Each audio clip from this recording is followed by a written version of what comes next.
안녕하세요. 희소고시 학원에서 가정을 담당하고 있는 문영은입니다. 선생님들 너무 반갑습니다. 자, 이제 내년도 선생님들 보시는 분들에 따라서 내년이 아니라 바로 올해가 될 것 같은데 합격 도움이 드릴 수 있는 설명회를 시작하도록 하겠습니다. 화면에 같이 나오는 내용을 봐주시면 되고요. 선생님들 그 가이드북이 또 있거든요. 화면으로 이제 가이드북을 보실 수 있는 분들은 가이드북하고 같이 참고해서 보셔도 괜찮습니다. 가이드북이 없어도 설명의 내용을 이해하시는 데는 어렵지 않으니까 편하게 선택해서 보시면 되겠습니다. 지금 설명의 내용은 일단은 처음 장에는 중등 임용 시험 알아보기 이렇게 들어가 있습니다. 그래서 이 내용은 아마 교육학이라든가 이제 관련된 설명의 강좌 같은 거 들으시면은 중복되는 부분이 있을 수 있으니까 선생님들 보시면서 필요한 부분들을 취사 선택하시면 되겠습니다.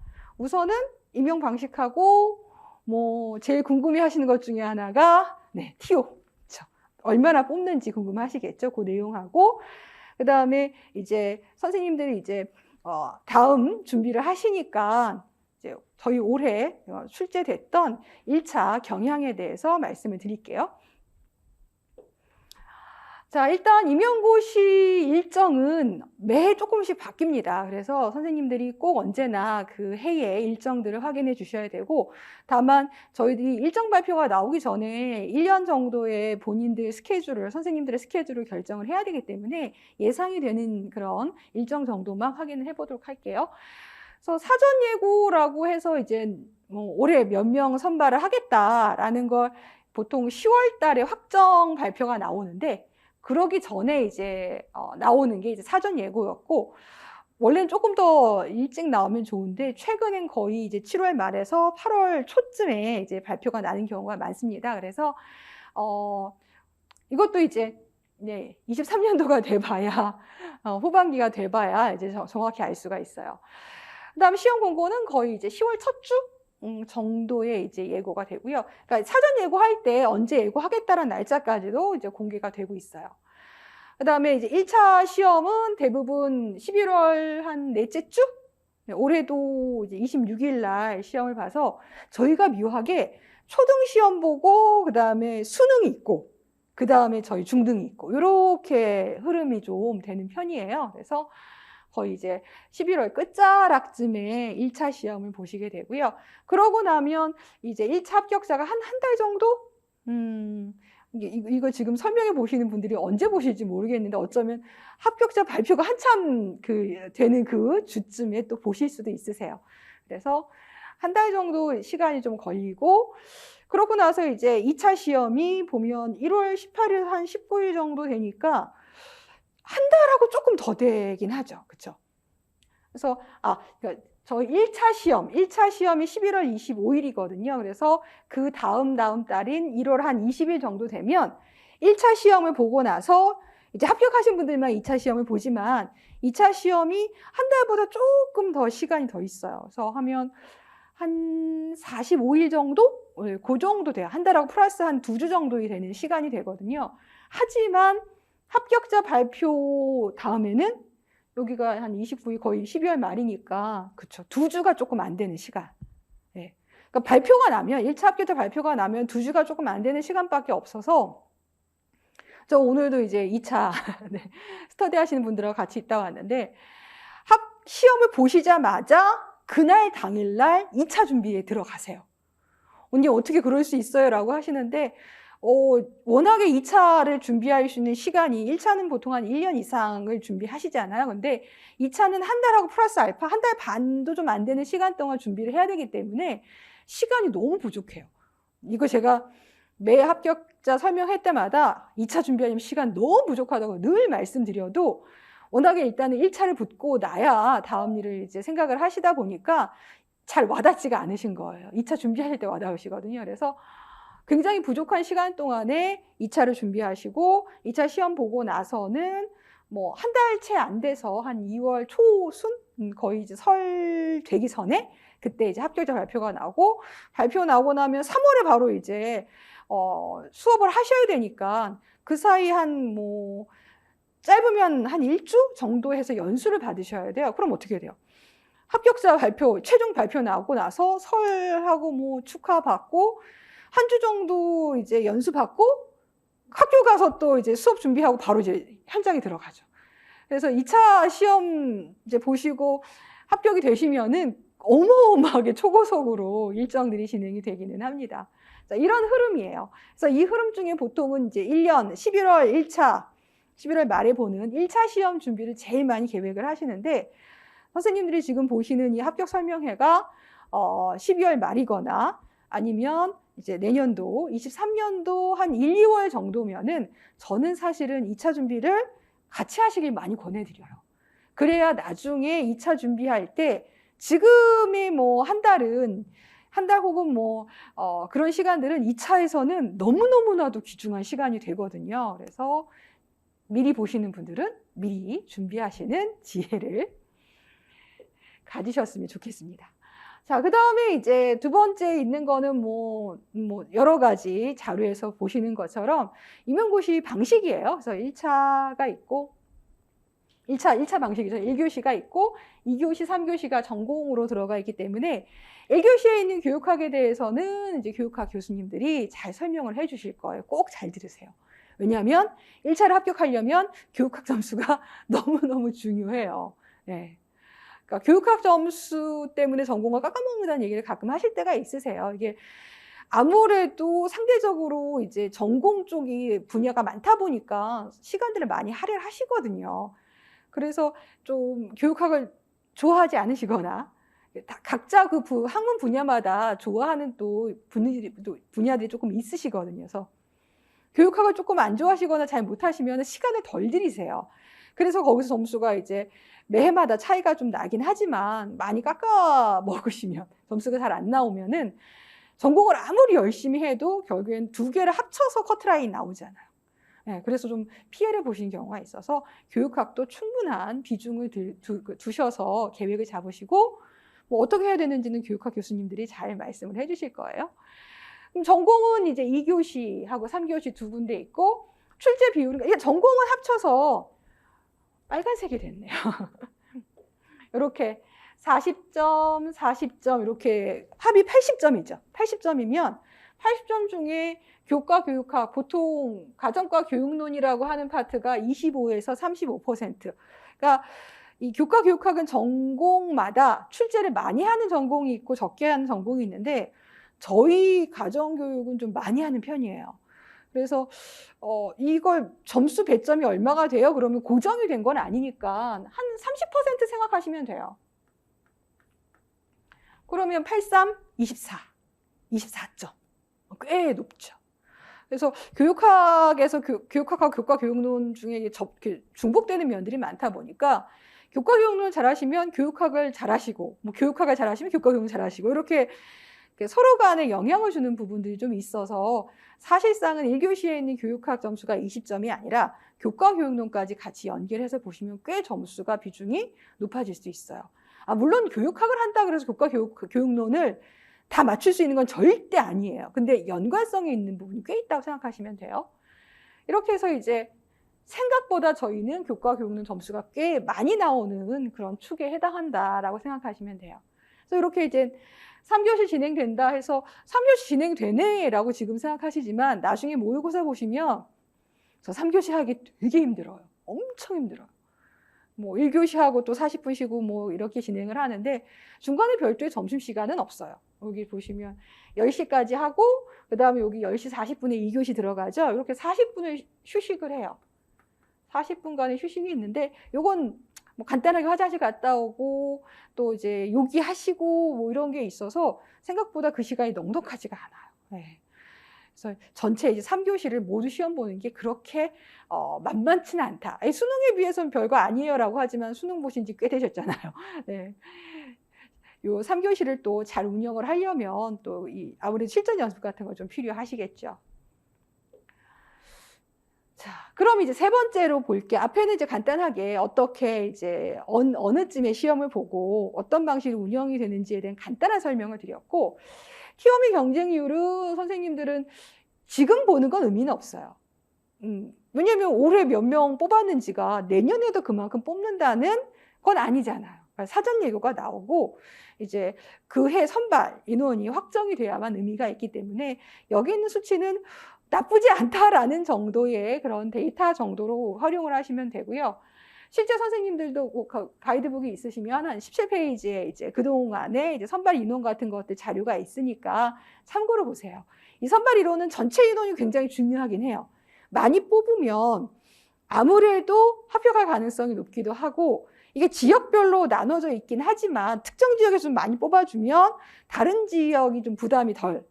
내가 많이 뽑지 않는 지역에서 응시하더라도 많이 뽑는 지역으로 이제 학생들이 많이 몰리겠죠. 수험생들이 몰리다 보니까 본인이 응시하는 지역의 커트라인이 조금 더 낮아질 가능성이 있어서 많이 뽑는 게 제일 좋기는 해요, 선생님들. 그래서 최근에 있던 23년도 선발에는 148명. 여기 이제 148명 이렇게 드리긴 했어요. 그래서 선생님들이 그래도 운이 좋은지 지금 2013년도에는 36명인 해도 있었거든요. 그래서 그 해를 이후로는 꾸준히 100명을 넘고는 있어요. 꾸준히 100명을 넘고 있는데 100명 넘는 걸로는 이제 성에 안 차시긴 하죠. 저희가 23년이 아닌 22년 선발에는 여기는 이제 장애인 인원을 빼고 드린 거고 장애인 쪽으로 할당이 된 인원이 장애인분이 응시하지 않으시면은 이제 일반 그 인원으로 들어가요. 그래서 이거는 알 수가 없기 때문에 제가 장애인 인원을 빼고 드린 건데 이 22년도에 이제 113명으로 줄어들었을 때 굉장히 많이 힘드셨어요. 그 전해가 한 141명이었거든요. 이렇게 한 30명 정도 차이가 나면 전체 인원도 줄지만 특정 지역에서는 정말 많이 인원이 줄어요.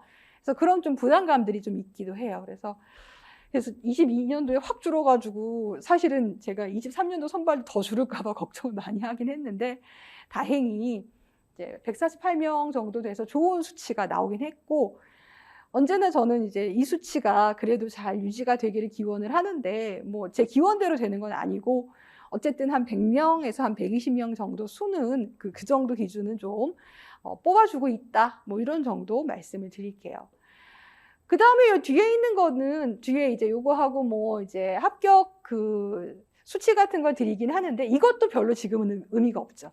내가 이제 그만큼 공부하고 어느 지역에 응시할지가 결정이 나야 저 수치가 필요한 거고 지금은 그냥 그런가 보다. 아, 이런 정도의 지금 그동안의 데이터가 있구나 정도 보시면 돼요. 그래서 지금 23년도 거, 작년도 걸 보면은 서울이 이제 19명, 경기도가 36명 이렇게 뽑았어요. 그러니까 서울 경기권이 저희 그 뽑는 인원 중에 30% 정도는 거의 차지를 한다고 보시면 돼요. 그런데 22년도 같은 경우에 서울에 9명밖에 안 뽑았고 경기도는 35명 이렇게 되죠. 그럼 경기도가 매일 많이 뽑냐 그러면 그렇지도 않아요. 20년도 선발에는 26명밖에 안 뽑았어요. 그러니까 경기도가 늘 30명을 넘는 건 아니에요. 그러니까 경기도 지원을 되게 많이 하시거든요. 워낙 지역이 넓기도 하고 서울보다는 보통은 이제 합격 그 커트라인이 조금 낮기 때문에 많이 응시를 하시는데 그게 매해 많이 뽑는 건 또 아니라는 거죠. 편차가 생기고요. 서울 같은 경우에는 18년도는 33명까지 뽑다가 점점 인원이 줄더니 22년도에 9명밖에 안 뽑고 물론 이제 작년 그 23년도 선발이 19명까지 늘긴 했지만 서울 선발은 그렇게 획기적으로 늘지는 않더라고요. 서울 쪽으로 시험을 보고 싶은 서울 지역에서 이제 교사를 하고 싶으신 분들은 좀 그 서울 지역이 많이 안 나올 수 그 전체 인원이 좀 줄어들 수 있다는 점도 염두에 두시기는 좀 해야 될 수가 있죠. 그리고 나머지 지역은 진짜 편차가 굉장히 커요. 딱 몇 명은 기본으로 나온다 이런 건 사실은 없고 저희도 보시는 것처럼 아예 안 뽑는 지역들도 있죠. 안 뽑는 지역들도 좀 있어서 어느 정도 공부가 되시면 나는 1순위, 2순위, 3순위 이런 식으로 해서 응시하고 싶으신 그런 지역들을 좀 몇 개 선별해 주시는 것도 괜찮으세요. 그 다음에 이것도 지금 여기도 의미 없어요. 이것도 전 선생님들 모의고사 성적이 나왔을 때 의미 있는 건데 대체로 보게 되면은 서울하고 경기권이 가장 성적이 보통은 높아요. 그러니까 저희 여기 있는 성적이 뭐 67점, 64점, 뭐 21년도 뭐 65점, 요 점수는 100점 만점. 그러니까 전공 점수만 있는 게 아니라 교육학 20하고 전공 80 합친 점수예요. 그래서 저 정도 점수가 나오려면 교육학은 얼마, 뭐 전공은 얼마 나와야 돼요. 이런 뭐 계략적인 값들이 나오게 되는데 보통은 교육학은 그래도 한 16점 정도가 돼야 합격선이라고 하거든요. 그래서 여기 점수에서 15점이나 16점 정도 빼시면은 이제 전공, 커트라인 점수가 보통 나오게 되죠. 근데 제가 이걸 보여드린 거는 22년, 저희 아직 23년 합격자 발표가 안 났기 때문에 데이터가 없어요. 22년 그 스펙트럼을 보면 서울이 67점으로 이제 굉장히 높아요. 근데 충남은 55점이에요. 커트라인 점수가 12점의 차이가 나죠. 네. 12점이라면은 서술형 문제 3문제를 틀려도, 서술형 문제 3문제 틀리는 게 만만한 게 아니거든요. 4점짜리 3개 틀려도 충남에서는 커트라인에 붙어요. 서울은 서술형 문제 하나라도 더 틀리면 아예 떨어지죠. 이건 어떻게 할 수가 없어요. 저희가 전체 인원을 순위를 매겨서 하는 게 아니라 지역별로 이제 응시 인원에 따라서 이제 커트라인이 결정이 되기 때문에 뭐 운이라고 말씀을 하시기도 하는데 사실은 이제 본인의 어느 정도 점수를 예상을 하고 거기에 적합하게 결정하는 거지 100% 운은 아니에요. 그래서 그냥 난 1년 동안 죽어라 공부한다가 아니라 공부도 하면서 내 점수가 어느 정도인지를 확인하는 작업들을 꼭 하셔야 돼요. 그렇지 않으면 붙을 수 있던 점수인데 응시 지역을 잘못 선택하셔서 한 번 더, 한 해 더 공부를 하시게 되는 경우들도 있죠. 그럼 그 커트라인 점수가 변화가 없느냐? 당연히 그럴 리가 없죠. 매해 뽑는 인원도 다르고 지역별 인원도 다르고 문제의 난이도도 다르잖아요. 그래서 매번 바뀌어요. 변수가 굉장히 많아요. 그래서 22년도가 서울이 경기보다 한 2, 3점 정도 높았는데 21년도는 오히려 경기가 서울보다 2점이 높았어요. 그때가 이제 서울이 인원이 많이 줄어서 경기 쪽으로 오히려 많이 쏠리면서 생긴 현상이에요. 그래서 무조건 서울이 가장 커트라인이 높고 그 다음에 경기는 조금 커트라인이 낮아 이렇게 생각하실 건 아니에요. 서울하고 경기는 사실은 그냥 거의 같은 커트라인이라고 생각하시는 게 맞아요. 네. 근데 이제 아무리 커트라인이 뭐 비슷하더라도 선발 인원이 좀 많으면 마음이 좀 편한 게 있으니까 이제 응시 지역들을 조금 더 결정을 하시는 거죠. 이렇게 나와요. 그래서 커트라인 점수는 함부로 예측할 수 있는 건 아니에요. 그래도 어느 정도 점수 이상이면 여기는 해볼 수 있지만 이 지역은 해볼 수 없다, 응시를 해볼 수 없다 이런 것들을 결정하는 이제 하나의 기준처럼 활용을 해주시면 돼요. 이것도 이제 문제풀이 이렇게 지나가셔서 점수대가 좀 나오셔야 그때 가서 이제 결정하실 수 있죠. 그래서 지금은 그냥 그렇구나라고 보시면 되고 가끔 뭐 이렇게 비공개 이렇게 나오는 데는 뭐 1명이거나 2명이거나 이러면은 합격자 점수가 커트라인 점수가 되는 경우가 많아요. 그래서 그럴 경우 공개를 또 요즘엔 안 하고 있죠. 자, 이렇게 해서 이제 TO하고 이제 커트라인 이런 점수들 간단히 말씀드렸지만 요거는 이제 거의 선발 이론이 발표가 되는 10월쯤 되면 다시 한번 또 말씀을 이제 학원 수업에서 말씀을 드릴 거고 그때 되면 또 이제 23년도 합격자 결과를 갖고 반영이 되니까 조금 더 달라질 수는 있어요. 자, 그러면은 23년 선발, 즉 22년도 11월 25일 날 본 거는 기출 경영이 어땠냐? 기출 경영을 보는 거는 올해 이랬으니까 내년에도 똑같을 거야 라는 걸 보는 건 아니에요. 그런 건 아니에요. 올해 좀 특이한 경향이 있었나? 기출 경향이라는 거, 트렌드라는 거는 급격히 바뀌지 않죠. 그러니까 유사한 형태로 지속이 되는데 그렇다고 불변인 상태도 아니죠. 뭐가 증가하거나 감소하거나 이런 형태들이 발생을 하잖아요. 그래서 지속적으로 이런 특성은 있는데 그중에 뭐가 튀어나왔거나 혹은 뭐가 가라앉거나 이런 것들을 좀 설명해 드리기 위해서 드리는 말씀이에요. 그래서 요거를 활용을 잘 하시면은 내년도는 어떤 것들이 중요하고 뭐는 조금 덜 중요하고 이런 것들의 감을 잡으실 수 있죠. 뭐 요것도 역시 해당하는 가이드북에도 같이 자료가 있으니까 참고로 보셔도 돼요. 저는 보통 이거 분석할 때 그동안에 있던 기출들이 똑같이 나오는 건 아니에요. 기출문제 똑같이 나오는 게 흔하진 않아요, 선생님들. 근데 그 기출을 좀 공부를 했으면 그 주변으로 해서 확인할 수 있는 문제.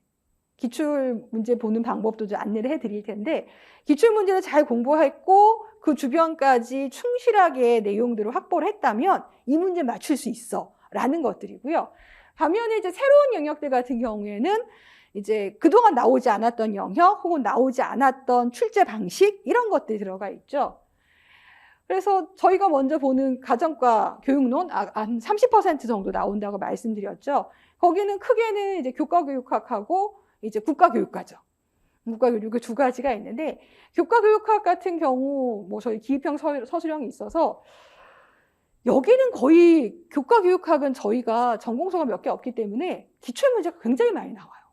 그러니까 기출문제가 똑같이 나오는 게 아니라 기출을 반영한 형태가 굉장히 많이 나오는데 메이거도 다시 나오고 프로젝트 포 왜 이렇게 많이 나오는지 모르겠고 오랜만에 이제 총괄평가가 지금 모르시는 분도 있어요. 네, 다 지금 준비 상황이 다르니까. 근데 이제 뭐 진단평가, 형성평가, 총괄평가 할 때 그런 것도 평가 쪽에서 굉장히 기본 사항이긴 하지만 잘 안 나왔거든요. 근데 이제 형성평가 영역을 보셨으면 같이 보실 수 있던 부분이고 프로세스 폴리오도 나온 지 얼마 안 돼도 또 한 번 출제가 됐고요. 그 다음에 새롭게 나와 있는 부분이 이렇게 가족학의 사명, 그 다음에 실천의 고대의 의미, 그 다음에 추론과정 요소를 갖다 볼드윈 걸로 보는 것, 이 세 가지 모두 실천적 문제 중심이라고 하는 교육과정 모형이 하나 있어요. 거기서 출제가 된 거예요. 그 모형 자체가 중요하긴 한데 이렇게 많이 나온 건 올해가 처음이에요. 요 세 가지 실천 쪽에 해당하는 부분은 안 나오는 해도 있어요. 무조건 나오는 거 아니에요. 들어가시는 교수님에 따라 다른데 올해는 네, 작정하고 내신 듯 굉장히 많이 나왔어요. 그래서 여기서 조금 편차가 올해 좀 변별이 날 것 같고요. 그 다음에 이제 올슨까지 들어가네요. 올슨까지도 이제 실천적 문제 중심 쪽에 나오는 부분이었어요. 그래서 굉장히 여기서 많이 내셨고 최근에 이제 창의적인 사고 기법들이 모든 전공에서 하나 이상씩 많이 나오고 있는데 저희 똑같이 그렇게 출제가 됐고요. 그 다음에 이제 루브릭도 이제 나오기 시작하는 유형 중에 하나예요. 그래서 이렇게 출제가 됐어요. 그 다음에 이제 국가교육과정 같은 경우에는 뭐 학습 요소, 뭐 성취 기준의 해석, 교과 역량, 핵심 개념 모두 기출됐던 것들이에요. 근데 이제 이 교육과정이 바뀌죠. 드디어 2015년도 개정됐던 교육과정이 거의 10년 만에 바뀌는 것 같긴 하죠. 그래서 계속 쓰이다가 얘를 이름을 2002 교육과정으로 할런지 발표는 23년도에 될 것 같은데 2023년으로 할지는 모르겠지만 지금 작업 중이고 거의 이제 공표하기 전이에요. 그러면 저희는 새 걸로 할 거예요. 네. 새 교육과정이 나오면 새 걸로만 출제가 보통은 되거든요. 그래서 사실 과거 교육과정에 대한 부분은 뭐 기출됐던 경향이 지금 별로 의미가 없어진 거긴 해요. 네. 자, 그 다음에 의하고 식영역 같은 경우에는 의 영역에서는 실외 굵기 표시법이 정말 옛날 문제예요. 기출 한번 전체 보시면 아주 20년 된 것 같은 느낌이 드는데 그 문제가 이제 다시 나왔어요. 똑같이 나온 건 아니더라도. 그 다음에 이제 새로운 영역에서는 뭐 기모 가공, 그 다음에 이제 능직과 관련된 개버딘, 그 다음에 패션이죠. 패션 주기 중에 이제 클래식 나오고 한복이에요. 한복. 최근 한 4, 5년 동안 한복 계속 나오고 있어요. 그거는 나중에 의파트 전공 수업 들으시면 전체 경향을 한번 보실 수 있는데 한복이 계속 나오는데 이 한복이 거의 이제 조선시대 복식의 명칭을 중심으로 나와요. 그래서 오방장도 한번 나오고 그 다음에 여기 이제 다트 이동, 안단선, 셀러 칼라는 이제 보통 의복 구성이라고 하죠. 서양 의복 구성 쪽. 패턴과 관련된 문제인데 역시 여기도 거의 고정적으로 한 문제씩이 나와요. 네, 한 문제씩이 나오는데 이제 앞에 나왔던 거 말고 새로운 게 보통은 계속 나오고 있어서 패턴적 연습을 굉장히 많이 하셔야 돼요. 그 다음에 식파트 같은 경우에 뭐 콩단백질, 뭐 비타민C, 뭐 합성 및 기능 이런 것들은 이제 출제가 됐던 것들이고 그 다음에 새로운 영역으로 뭐 이제 단백질의 소화나 결핍증, 재밌게 이제 절식, 계절식 같은 것들이죠. 그래서 오곡밥하고 관련된 게 나왔는데 이런 문제는 사실 나오면 못 맞춰요, 선생님이. 뭐가 나오더라도 저희가 뭐 동지에 먹는 거, 뭐에 먹는 거 모든 음식의 명칭을 알 수 있는 게 아니기 때문에 이런 것들은 사실은 그냥 나왔구나 하고 넘어가는 문제들이긴 해요. 근데 이제 식파트에서 이 내용 중에 아쉬운 거는 콩단백질하고 뭐 안티트립신 정도가 나오긴 했지만 조리 파트가 보통은 2문제 정도가 나오거든요. 난이도가 있게. 근데 올해 그 선발에서는 조리가 안 나왔어요. 그래서 공부를 좀 많이 하신 선생님들은 이제 너무 쉽게 나왔다라고 이제 걱정들을 하긴 해요. 근데 이런 경향이 처음이에요. 네. 조리 파트가 이렇게 줄어든 적은 처음이에요. 보통은 2문제 정도 나오거든요. 그래서 이거는 굳어진 경향은 아니고 좀 특이한 해였다. 식 파트 좀 특이한 해였다라고 생각하시면 돼요. 굉장히 영양 파트도 굉장히 쉽게 나온 거예요. 이렇게 쉽게 나오진 않아요. 식이 좀 유난히 쉬웠던 해라고 보실 수 있죠. 그 다음에 주 가족 소비로 보게 되면은 주 영역은 뭐 기출이 좀 많죠. 디자인도 나오고 한옥도 나오고 배경 방식, 뭐 트랙 점역 같은 거 다 나왔던 것들이고요. 새로운 데에서는 누마루, 머름, 백토 다 모두 한옥. 주 파트의 그 경향 중에 이거는 좀 바뀌어야 될 것 같은데 계속 나오는 것 중에 하나가 한옥이에요. 교과서가 개정판이 나오면 다를지 모르겠는데 이상하게 한옥만 뭐 명칭이 나온다거나 뭐 원리가 나온다 그래서 굉장히 집요하게 좀 집요하단 말이 어떨지 모르겠지만 집중적으로 나오고 있어요. 심하다 할 정도로. 그러니까 지금처럼 머름이라는 거 저희가 어떻게 알아요? 근데 그런 명칭들도 나오고 좀 이렇게 한 영역이 계속 반복적으로 깊숙하게 나오다 보면은 맞추기 어려운 내용들이 조금 출제가 될 때가 좀 있어요. 지금 한옥이 지금 그런 경향이 좀 있고, 보통은 주 파트가 이제 뭐 주거 사회학이라든가 나중에 보겠지만 뭐 환경 심리 쪽으로 출제가 많이 되다가 조금 그거는 좀 주춤한 그런 부분이 있어요. 가족은 지금 보시는 것처럼 기출 방향이 이거 하나밖에 없죠. 네. 뭐 보시면은 복지 서비스 명칭은 사실 이건 교과서에서 보셨어야 할 거고, 미누치는 정말 오랜만에 가족 상담이 나온 거예요. 가족 상담, 치료. 굉장히 한 7, 8년 전에 한번 얘가 나오고 나서 싹 사라졌어요. 네. 왜냐면 그 전에는 이게 한 번 나온 적이 없는 영역이거든요. 이건 보통 잘 아시는 이제 상담 쪽에서 많이 다루는 영역이고, 저희는 가족이긴 하지만 상담 영역까지는 잘 안 나오는 그런 그 한계가 좀 있었는데 7, 8년 전에 이제 상담이 한번 나오고 나서 그러면 새로운 영역이 들어가는가 싶었는데 쭉 안 나왔어요. 그럼 선생님들이 한 4, 5년만 지나도 여긴 안 내겠구나라고 생각을 하시잖아요. 그래서 안 나오겠다고 생각을 했는데 저희는 같이 공부를 하긴 해요. 이 한번 출제된 영역이면 다 공부를 하긴 하는데 가족 파트가 한 3문제 정도밖에, 3개에서 4개 정도밖에 안 나오니까 중요도가 이제 낮아지거든요.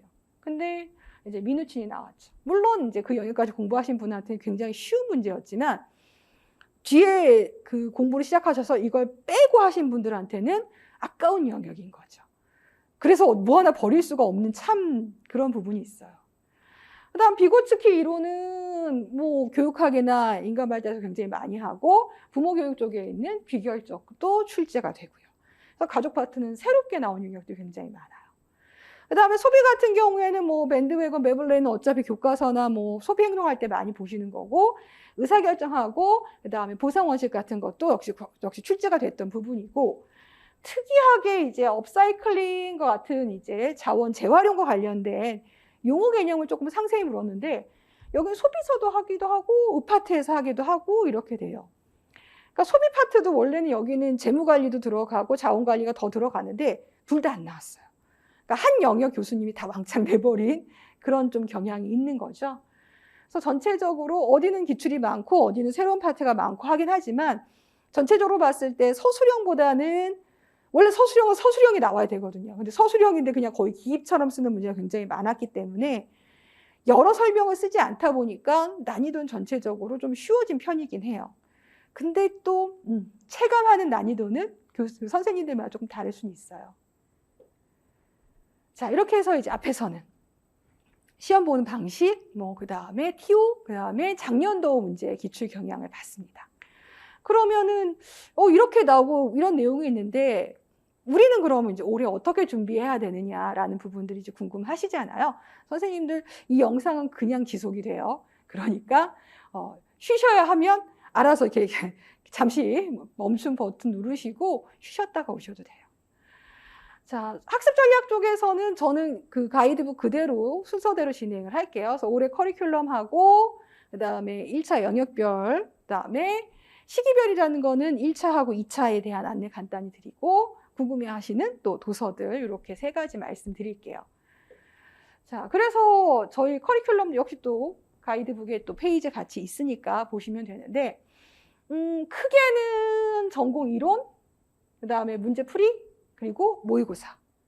그래서 7월 전, 6월 달까지는 이제 의부터 주 영역까지 달별로 하나씩 이제 완성을 해가는 과정이긴 해요. 그러면은 아무래도 이제 초반에 중요하고 반복을 많이 하는 영역들이 들어가겠죠. 그래서 1월에 의 영역을 하면 끝났다가 아니죠.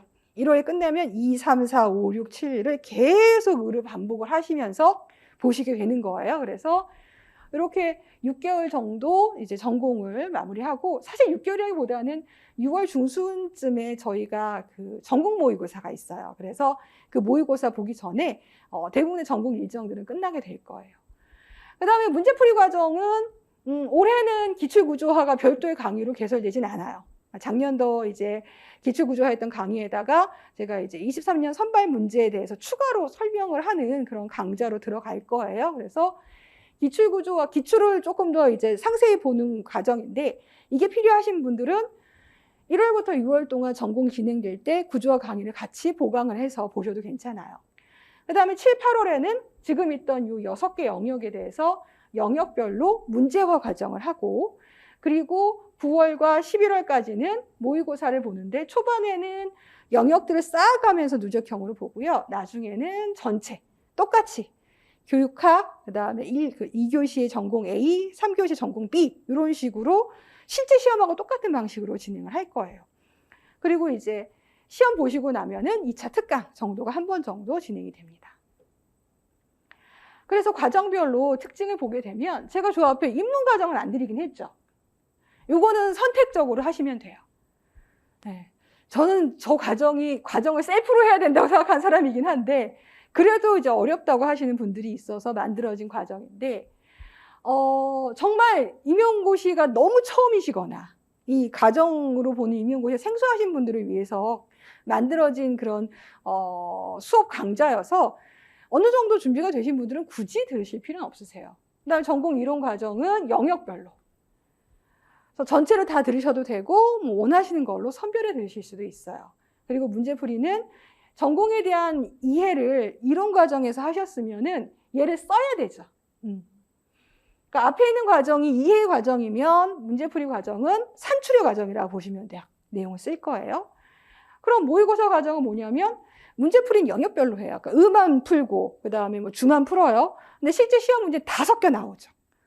그래서 영역을 한정해서 문제를 풀었을 때하고 여러 개를 섞어서 문제를 풀었을 때가 굉장히 차이가 많이 나요. 그래서 실전에 가깝게 여러 영역들을 모두 포함해서 답안지를 쓰고 쓸 수 있는 것에서 잘 쓰는 거. 오답률을 줄여가면서 실수를 줄이면서 답안 쓰는 연습을 하시는 거라고 보시면 돼요. 이게 1년의 흐름이에요.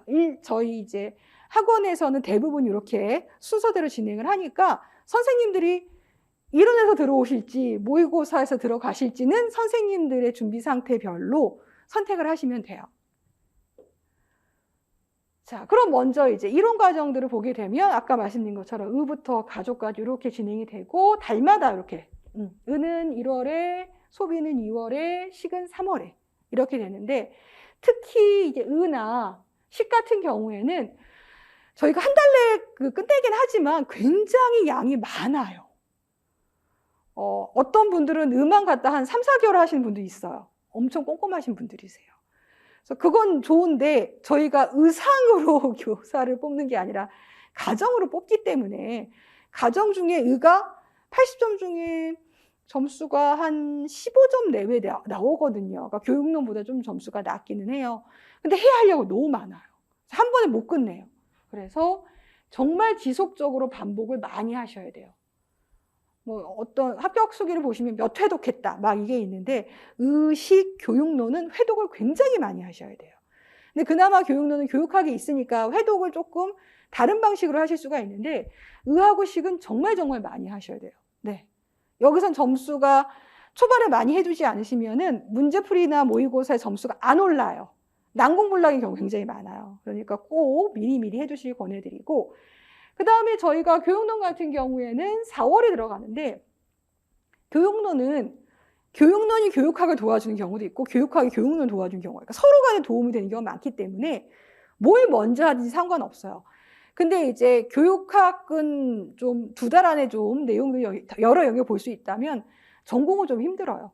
그래서 좀 교육학을 좀 미리 초반에 좀 들어두시면 요때 4월에 가서 교육론 들으실 때 좀 더 수월해요. 좀 뒤로 미룬 거는 이게 그 교육과정 개정이 원래는 22년도 10월에 나왔어야 되거든요. 그래서 23년도 선발에 반영이 됐어야 하는데 계속 무슨 문제가 발생을 하면서 뭐 총론도 완성이 안 되고 강론은 공청회를 하고 있고 이래서 이게 지지부진해진 문제들이 발생을 했어요. 그래서 혹시라도 내년도에 교육과정 발표가 미뤄질 가능성이 좀 있어서 확정이 된다고 하는데, 그래서 좀 뒤로 미뤘어요. 보통은 빨리 하거든요. 그래서 확정이 되는 내용을 기준으로 진행을 하도록 할게요. 그래서 수업은 그냥 수금 이틀이에요. 그래서 학교 다니시거나 이제 직장에 있으신 분들은 듣기 좀 어려우시긴 하죠. 근데 이제 한 달 내에 끝내려면 하루에 하려면 너무 힘들어요. 그래서 이제 이틀로 나누어서 진행을 할 거고, 그 다음에 수업의 흐름이 올해는 조금 작년하고 달라요. 그러니까 작년에는 기출구조화가 있어서 이제 전공 이론 과정을 다시 한번 문제풀이 하기 전에 인출하는 과정을 이제 거칠 수가 있었는데, 올해는 지금 기출구조화 과정이 선생님들의 이제 선택에 따라서 진행을 하거든요. 그래서 올해는 뭐 첫날은 그냥 강의를 진행하지만 다음 날에는 앞선 시간에 대한 확인평가가 기출구조와 비슷하게 보신다면 되면 확인평가를 하고 강의를 진행하고 그날 강의에 대해서 마인드맵을 보통 드려요. 정리. 이렇게 3박자로 진행을 할 거예요. 그러다 보니까 좀 숨차실 수는 있어요. 그러니까 복습, 오늘 거, 그 다음에 오늘 거 정리. 이거 계속 돌아가는데 한 주에 2번 있잖아요. 그래서 좀 빠르고 숨차는 느낌이 있을 수는 있지만 어쨌든 그 달에는 그 내용들을 완벽하게 숙지하는데 최선을 다해 주시면 좋죠. 네, 이렇게 진행할게요. 그 다음에 이제 입문과정은 이것도 제가 아까 선택의 영역이라고 말씀드렸는데, 이거는 제가 뭐라고 말씀드리냐면 필요하신 분이 있고 필요하지 않은 분이 있어요. 입문 강좌를 들었다 해서 성적이 올라가는 건 절대 아니에요. 근데 이제 식이나 은하 몇 개 영역은 이 앞에 기초적인 내용을 모르면 수업 자체를 따라가기가 힘든 경우가 좀 있어요. 네. 그러니까 너무 이제 기본적인 과학적인 지식일 수도 있고, 아니면은 글쎄요, 정말 교과서적인 내용인데도 또 잘 못 따라가신 경우들이 있어요. 그래서 정말 임용이 정말 처음이신 분, 아예 정말 초짜이신 경우, 혹은 가정이 아닌 다른 전공, 요즘에 워낙 복수를 많이 하시니까 뭐 국어, 뭐 영어 굉장히 많은 그 임용을 준비하시다 가정을 오신 경우가 있어요. 그런 경우도 필요하시죠. 왜냐하면 다른 전공으로 이제 임용을 준비하셨다는 얘기는 앞에 4대에 계실 동안 혹은 대학에 계실 동안에 가정과 관련된 걸 거의 안 들었다는 얘기예요. 그러니까 일본에 있는 분과 거의 비슷하죠. 혹은 시험을 과거에 봤었어요. 제가 앞에 잠깐 보여드렸지만 한 10년 전에는 30 몇 명밖에 안 뽑았거든요. 그럼 지역별로 나누면 2~3명밖에 각 지역별로 없는 경우예요. 그래서 1년 준비했는데 뭐 내가 응시하는 지역에서 안 뽑아. 에이, 안 보겠다. 그래서 포기하신 경우들이 있었어요. 근데 보니까 점점 많이 뽑네? 근데 결혼하고 뭐 직장 생활을 했는데 다시 교사를 하고 싶네? 그러신 분들은 그 사이 경향이 엄청 많이 바뀌었어요. 그럴 경우도 여기에 필요하실 수 있죠. 그래서 교재 구성은 저희가 알고 있는 6개 영역에다가 제가 하나 더 넣은 거는 이제 기초과학이라 그래서 고등학교 화학하고 생물이에요. 근데 고등학교 화학 생물을 다 넣은 건 아니고 저희가 이제 의류 쪽하고 그 다음에 조리라든가 영양학 할 때 관련된 여러 가지 화학이라든가 생물학적인 면이 필요할 때가 있어요. 근데 우리가 그 화학이나 생물학적인 면이 답지로 나오는 건 아닌데 이 과정을 이해하려면 이 2가지 베이스가 필요할 때가 있거든요. 그래서 거기서 몇 개 선별한 그런 챕터라고 보시면 돼요. 그 다음에 나머지는 뭐 소비 영역을 할 때 기본적으로 좀 알고 그 다음에 소비 전공을 들으시면 좀 수월할 만한 것들만 선별해서 이렇게 그냥 하나의 진짜 입문 과정으로 넣은 거예요. 그래서 각 영역별로 이제 과정을 중심으로 준비를 하셨던 분이면 사실 이거는 크게 필요치 않죠. 그래서 선택을 해서 필요하신 분들만 이용을 하시면 돼요. 그렇게 해서 한 6개월 정도 지나고 나면 이제 문제 과정으로 들어가는데 아까 말씀드린 것처럼 기출구조화 과정이 작년에는 있었어요. 그래서 한 4월 달까지 이론을 빨리 끝내고 나머지 한 2달 정도를 기출구조화를 이제 따로 진행을 했었는데 요건 이제 이론 과정과 문제 과정을 별도로 하시는 방법이고 요번에 이제 이 커리큘럼은 이론 과정을 하면서 문제 과정을 인출 과정을 같이 병행하는 형태예요. 선생님들이 어떤 게 더 적합한지 여부는 각자 이제 준비 방법이 다르긴 하겠죠. 그래서 이 기출을 이제 이 구조하는 과정은 선생님들이 1에서 6월 달 동안 기출 당연히 해요. 근데 기출을 모아다 다시 한번 정리하는 과정은 개인이 보통 하게 되는데 작년에는 이제 강좌로 있었고 올해는 선생님들이 선택해서 하시면 되겠어요. 그렇게 이제 6개월 동안 이론과 기출을 같이 하시고 7, 8월에서는 그 기출을 갖다가 문제를 조금 영역 확장하는 연습들을 하시게 되죠. 자, 그 다음에 지금 이 앞에서 이제 이론 과정을 저희가 6개월을 했어요. 6개월 장장. 근데 6개월 한 거를 기억을 할까요? 뭐 답은 정해져 있죠. 할까요? 그럼 아니요. 이렇게. 저도 1월 달에 한 건 제가 다시 봐야 하는데 올해 강의를 했는데도 그렇거든요. 그래서 잊어버려요. 근데 그러면은 6개월 동안 한 거를 또 6개월 하냐? 그러면은 시험이 끝나버리죠. 6개월 한 거를 줄여서 보셔야 돼요. 그러니까 이거 한 회독을 하는 걸 이제 텀을 줄이는 거죠. 그래서 이론을 압축하는 시간이 필요해요. 7월 때부터 압축하는 거 아니에요. 1월에 저희 의파트 했으면 이는 진즉부터 압축을 시작을 해서 사실 7월 전에 마무리를 하는 게 맞죠. 그래서 영역별로 어떤 거는 뭐 1개월이 걸리는 경우도 있고 어떤 건 6개월이 걸리는 경우도 있어요. 그래서 이론 과정을 앞에 하면은 앞에 영역들은 계속 누적이 된다고 생각을 하시면 되거든요. 그렇게 해서 이론들을 뭐 이렇게 전체 영역을 보는 걸 뭐 처음에 6개월인데 뭐 5개월, 3개월, 4개월 이렇게 줄여가는 과정들을 계속 하셔야 돼요. 그러니까 문제풀이 과정에서 문제풀이만 하는 게 아니라 앞에 있는 영역들을 압축하는 과정들을 하는 거죠. 그래서 문제풀이 때는 압축한 것들을 작성까지 할 수 있게. 이거 얼마나 쓸 수 있는지 보면 내가 얼마나 알고 있는지도 확인이 되거든요.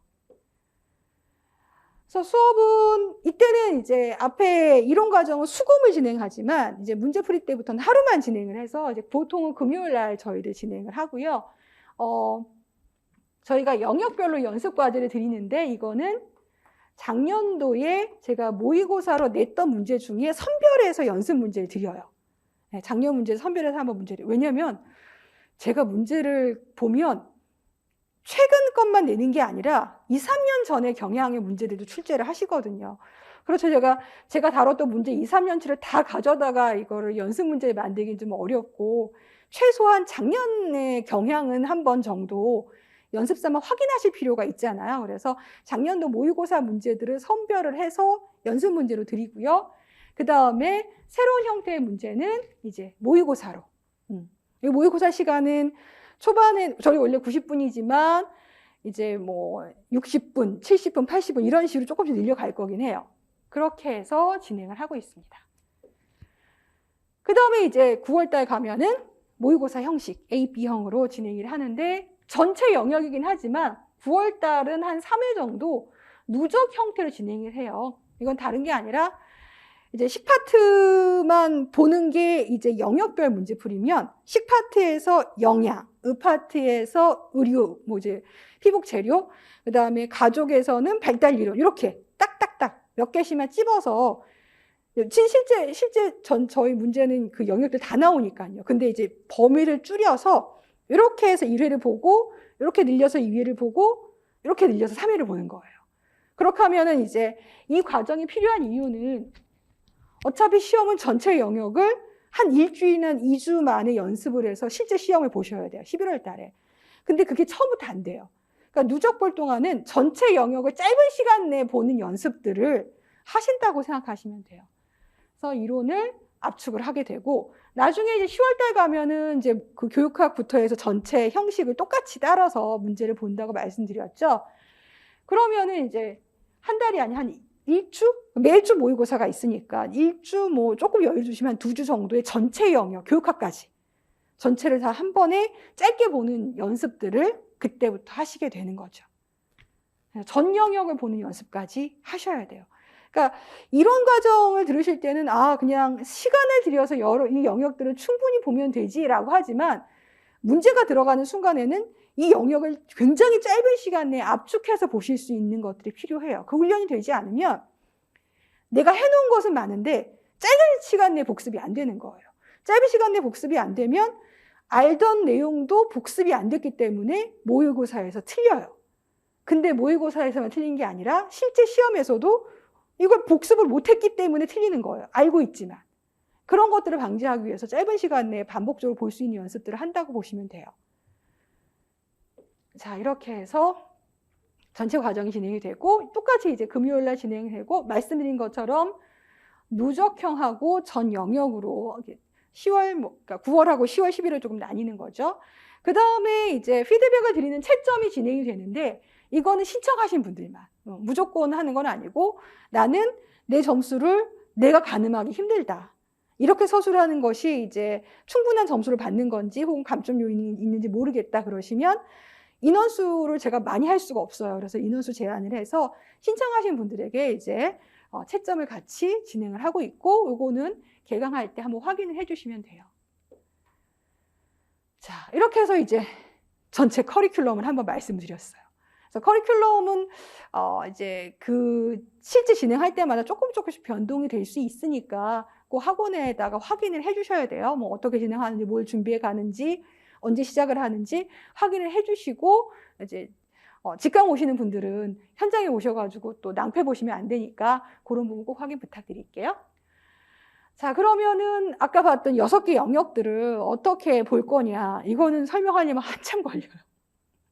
굉장히 오래 걸려요. 그래서 아주 개괄해서 좁게 압축만 해서 드리는 거고, 각 전공 영역별로 이론 과정을 들으시게 되면 이제 봐야 할 것들, 어느 방향이 중요한지에 대해 조금 더 상세하게 말씀을 드릴 수가 있을 거예요. 여기서는 시간 제약이 많네요.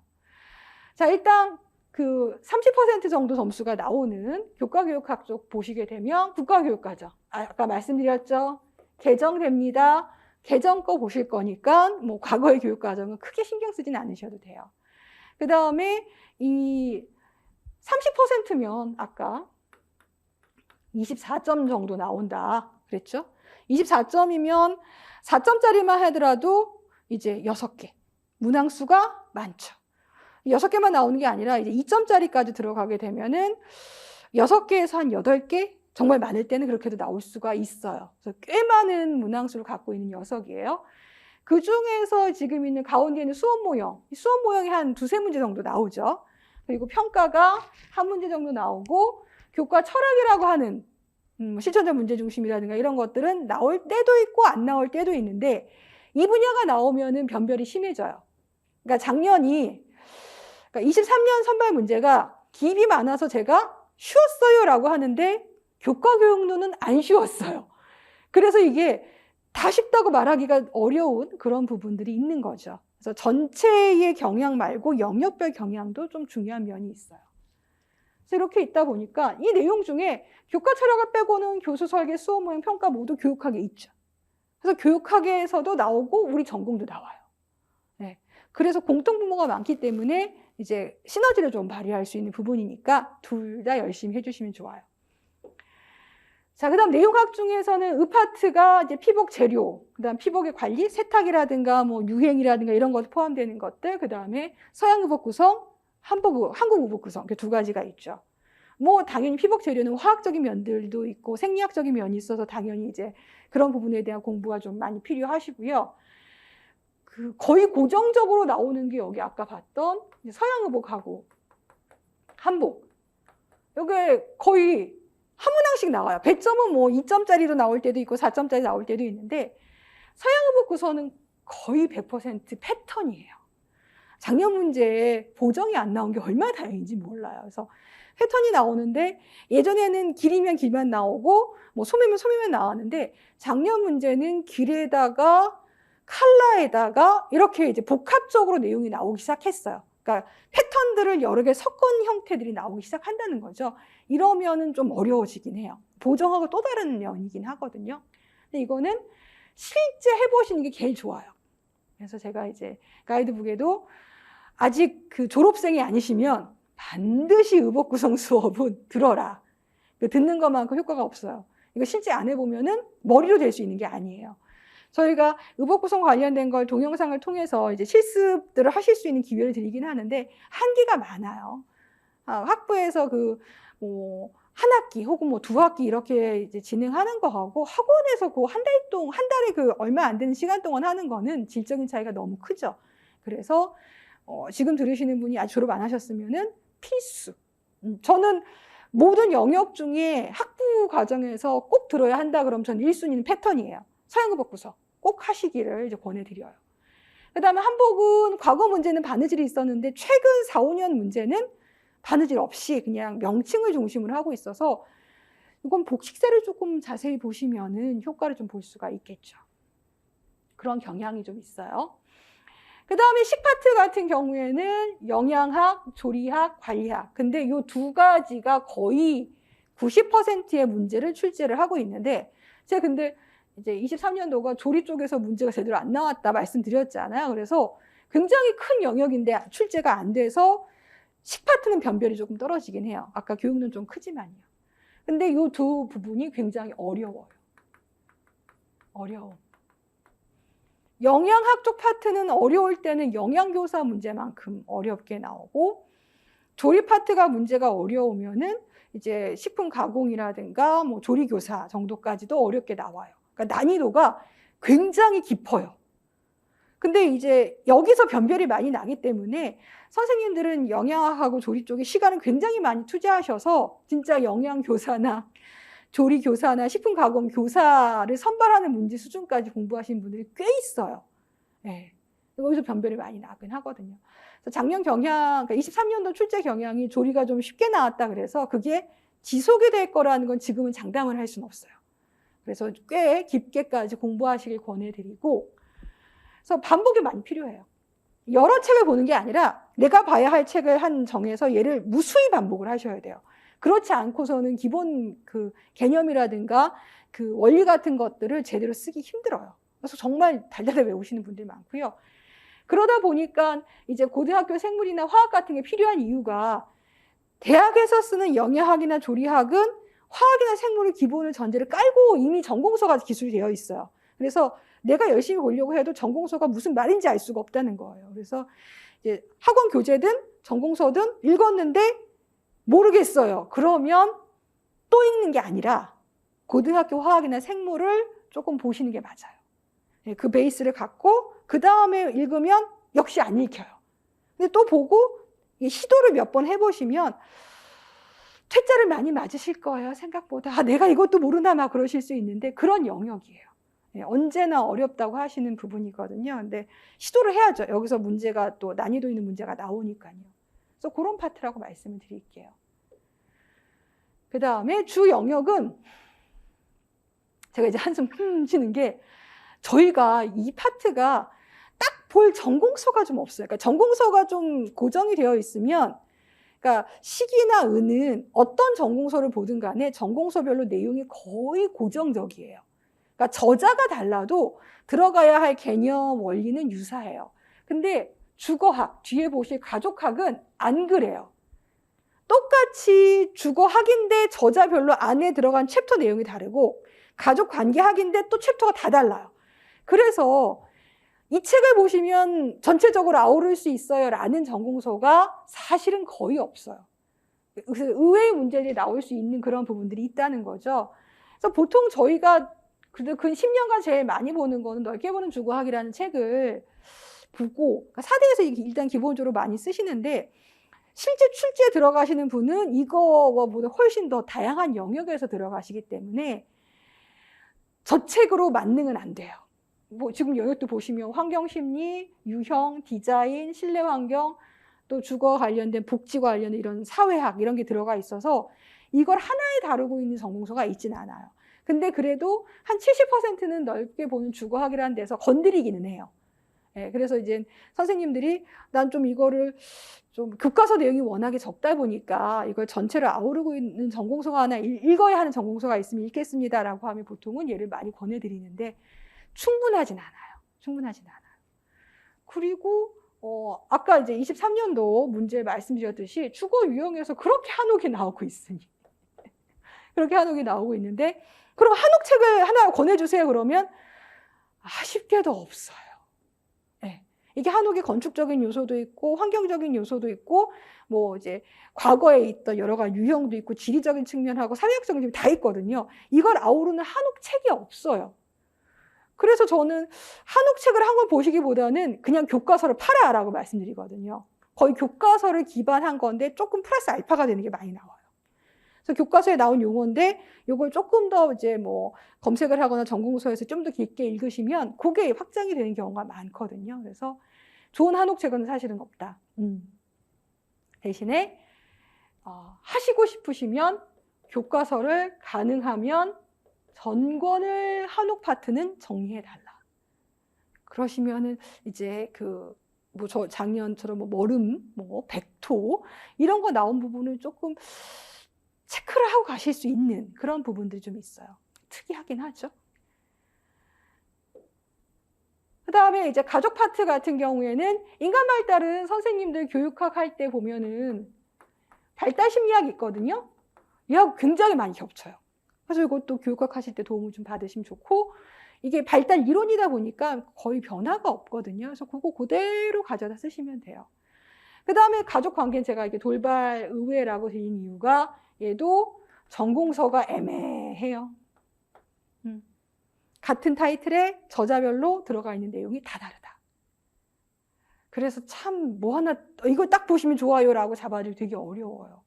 가족관계학 책이라고 이제 추천 도서에 드리긴 했는데 요즘에 경향을 보면은 그 책으로 부족한 경우가 굉장히 많더라고요. 그래서 그런 부분이 조금 있고 가족학 자체가 워낙에 계속 뭐 복지라든가 제도라든가 이런 게 바뀌다 보니까 새로운 법률이나 새로운 제도가 많이 들어가요. 그래서 그런 것들은 아무래도 전공서에는 좀 많이 빠지게 되죠. 그런 부분이 있다고 말씀드릴게요. 그 다음에 이제 건강가족과 관련해서 뭐 스트레스라든가 건강가족 개념, 건강가족 관련 법률 제도가 이런 것들이 있긴 한데 최근에는 이쪽 분야를 조금 덜 들어가시기는 하는 것 같긴 해요. 근데 이제 가족학의 이제 새로운 버전 정도로 보실 수 있는 내용이에요.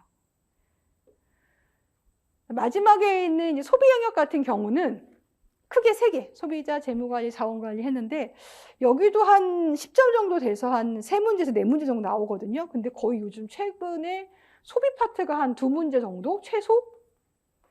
그러니까 소비자 학을 하시는 분이 많이 들어가시는 것 같아요. 근데 이제 소비자 학을 들어가면 소비자 학도 굉장히 스펙트럼이 넓거든요. 뭐 경제를 하시는 경우도 있고 뭐 의사결정론을 하는 경우도 있고 뭐 유통을 하거나 뭐 법이나 정책을 하시는 경우도 있어서 여긴 정말 너무 넓어서 저는 보통 전공서 하나 정도를 갖고 완독을 하게 권해드려요. 그러고 나서 이제 다른 전공서에 없는 챕터들을 조금 보완을 하시는 게 그나마 소비자도 어느 전공이신 분이 들어가시냐에 따라 다르니까 그걸 좀 보완할 수 있는 방법이고요. 자원관리는 어차피 책 한 권밖에 없기 때문에 별로 어렵지 않고 재무가 또 어려워요. 재무는 또 소비자와 완전히 다른 분야거든요. 그래서 재무 쪽 문제가 나오시면 많이 틀리세요. 이게 이제 작년 문제는 없었지만 그 전해에 있는 22년 선발 같은 경우에는 좀 많이 어려웠었어요. 근데 이것도 역시 또 특별한 책이 있진 않아서 관련 그 영역들을 최대한 그 학원 교재에 넣고는 있지만 여긴 정말 의외인 경우들이 좀 많이 출제가 되는 그런 분야가 있어요.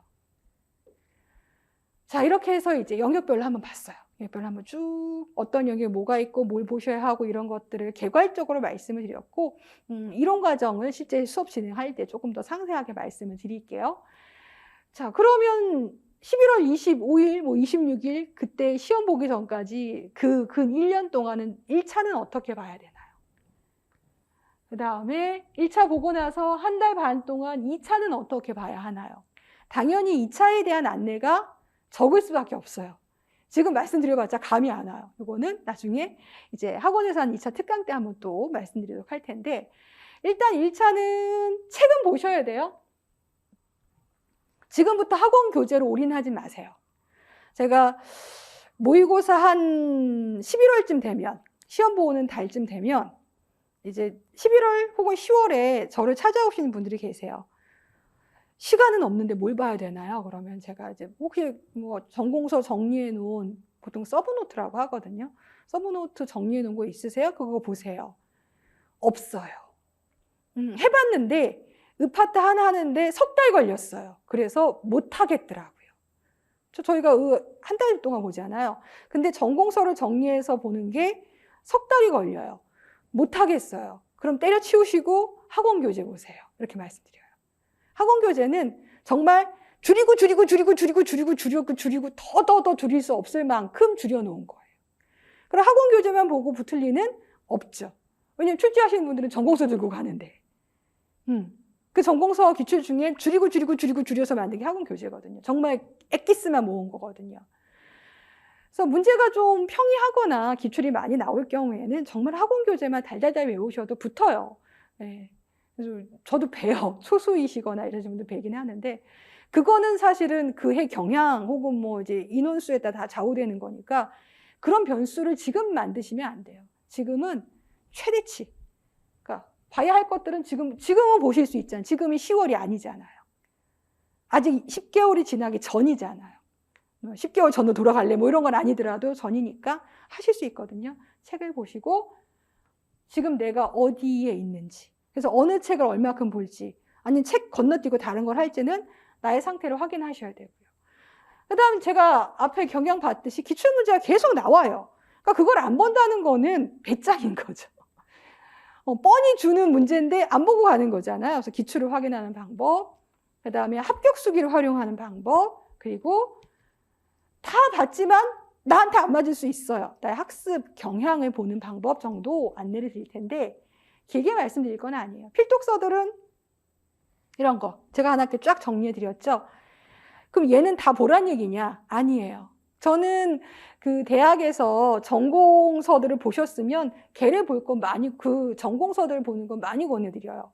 익숙한 게 제일 필요해요.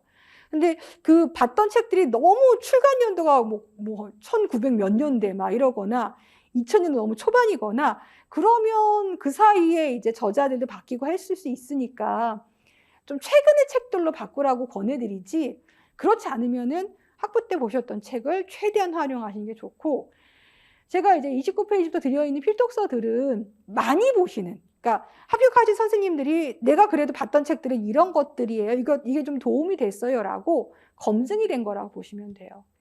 그래서 가정과 교육론하고 교과 교육론 쪽에서는 이제 가정과 수업 방법과 수업 실현이 있는데 잘 안 보실 수 있지만 이게 다 1호 개정 반영이에요. 즉 23년도에 새 책을 내셔야 돼요.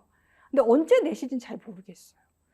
교육과정 개정되고 뭐 중간에 있던 기출 경향 반영하셔서 빨리 죄송합니다. 그러니까 빠르게 이제 개정 버전을 주실지, 아니면 이게 내년이 아니라 이렇게 23년도가 아니라 24년도에 나올지 그건 사실은 알 수 없어요. 그래서 사실은 요 두 책을 이미 갖고 계신 분들은 그냥 교육과정 개정된 것만 보면 되니까 새로 안 사셔도 괜찮고, 아직 안 갖고 계신 분들은 사실 조금 기다렸다가 사셔도 괜찮지 않을까. 혹시 그 개정판이 나오면 개정판으로 보시는 게 낫잖아요. 그래서 요거는 조금 지나서 보셔도 괜찮을 것 같아요. 그 다음에 여기 보이시는 거는 아까 말씀 넓게 보는 주거학. 요것도 올해 개정판이 나올 것 같지는 않은데, 혹시 어쨌든 최신판을 이제 준비하시면 되는데, 선생님들이 이제 최종 합격하시면은, 아니면은 뭐 합격 안 해도 나 가정 안 볼 거야 뭐 이러신 분들이 책을 파세요. 중고 거래를 하시는데, 이게 좀 최신판들을 팔아주시면 좋은데 가끔 전판 있죠. 뭐 1판 뭐 이런 것들을 파셔서 안에 내용이 굉장히 많이 바뀐 그 너무 오래된 책들을 구매하시게 되시는 경우들이 있거든요. 그래서 중고 거래가 이제 나쁘다는 게 아니라 중고 거래를 하실 때는 그 책이 최신판인지 여부를 꼭 확인을 해주세요. 네.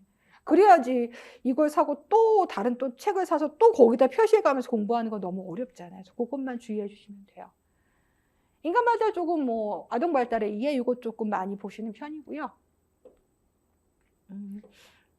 그 다음에 뭐 자원관리 책은 이런 책 정도 있고, 그 다음에 소비자 쪽은 뭐 새로 쓰는 소비자 의사결정을 드리긴 했는데 이 책만 보지는 않아요.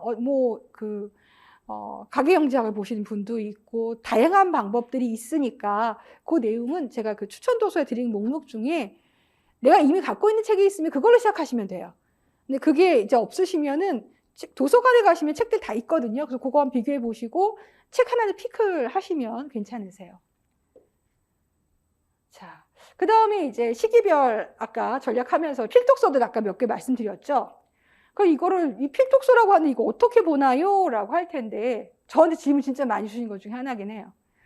서브노트 어떻게 해야 돼요? 서브노트 만들어야 돼요? 그러면 만드는 거 좋아하시는지부터 내가 먼저 묻긴 하거든요. 책을 좋아하시나요? 나 전공서 보는 거 너무 재밌어요. 막 이렇게 표시하고 다시 이거 뭐 만들고 이거 정리해서 뭐 만드는 거 너무 재밌어요.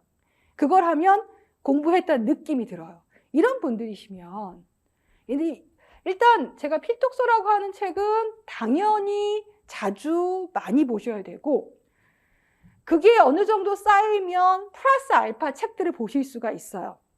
예를 들어서 식품의 조리학을 하시고 나면 식품학을 하거나 가공학을 하실 수가 있어요. 그다음 넓게 보는 주거학을 했으면 이 넓게 보는 주거학에서 뭐 실내 환경학이라든가 뭐 이제 사회학이라든가 이렇게 확장을 하실 수가 있어요.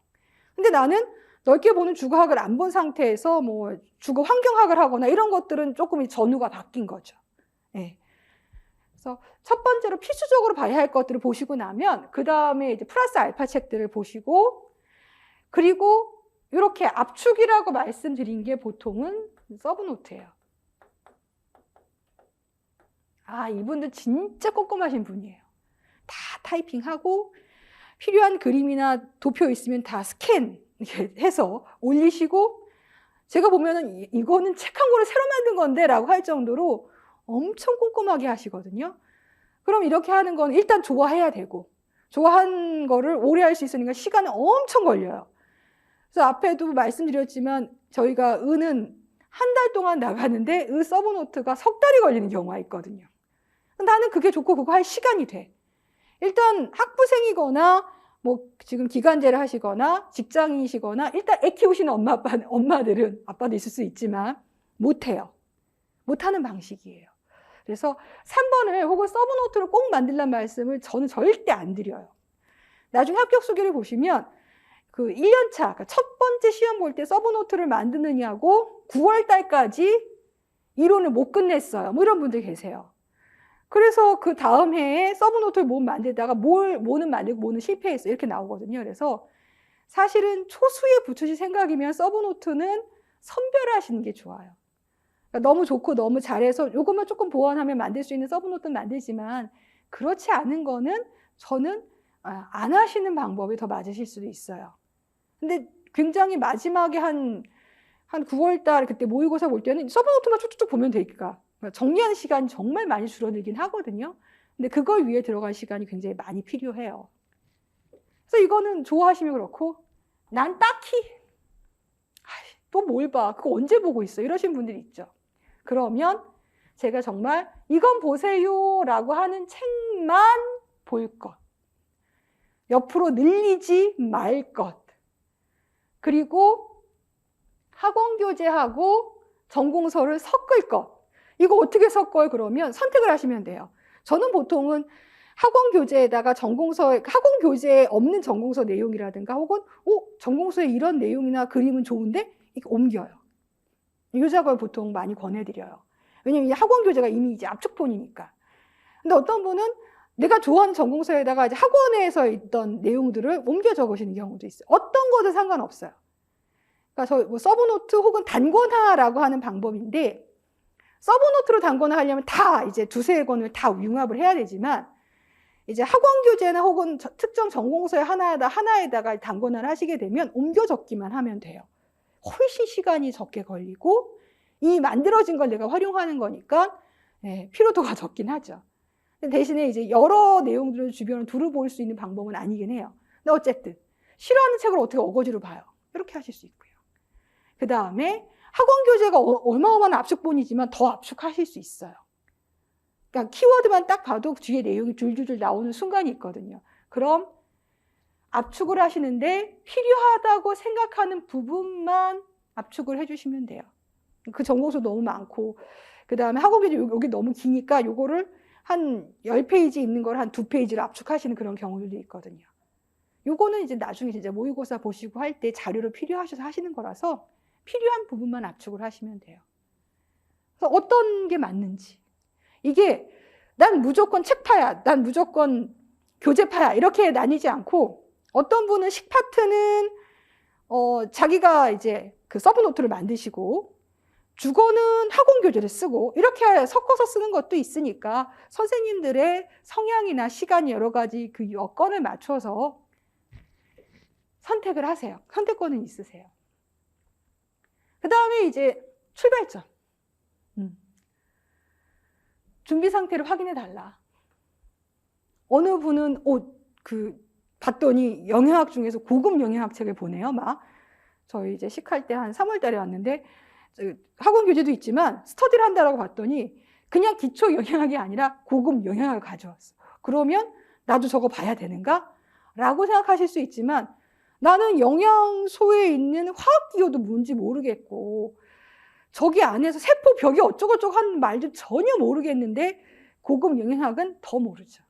완전히 차이가 나요. 그런데 그분은 고급 영양학을 책을 보겠다고 덤비면 시간 하염없이 지나갔지만 이 고급 영양학에 있는 내용 중에 10%도 이해를 못하는 상태가 돼요. 그런 건 전혀 도움이 안 되죠. 그래서 나는 각 영역별로 얼마만큼 준비되어 있는지 확인을 꼭 하셔야 돼요. 그러면 정말 아예 처음부터 정말 가나다부터 시작할 건지 아니면은 논술물 쓰기부터 할 건지 이게 결정이 나는 거예요. 어떻게 확인하나 그러면 기출문제 풀어보시기 권해드려요. 얘가 합격의 기준치가 되니까. 근데 기출문제는 답지가 없어요. 기출구조의 답을 드리긴 하지만 서술형이기 때문에 주관적 채점이 가능하죠. 그래서 저희가 객관식이 있던 해가 한 4년 되거든요. 그때 문제 풀어보시면 답지가 나오니까 내가 알고 모르고 정확히 알고 모르고 확인이 가능해요.